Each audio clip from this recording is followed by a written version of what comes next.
شهر رمضان له خصوصية عظيمة. الله سبحانه وتعالى أخص وجعل شهر رمضان يختلف عن بقية الشهور، ولما له من منزلة عظيمة ولما له من تأثير كبير على حياة المؤمن وعلى حياة المسلم بشكل عام. ولكن للأسف الشديد نلاحظ خلال هذا الموسم وخلال هذه الفترة المنصرمة 30 يوم نشاهد الدراما العربية بشكل عام والدراما المصرية بشكل خاص.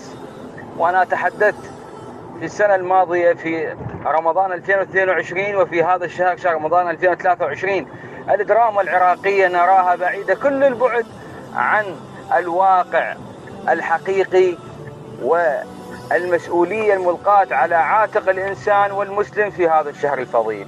نراه بعيد كل البعد عن المفاهيم القرآنية وعن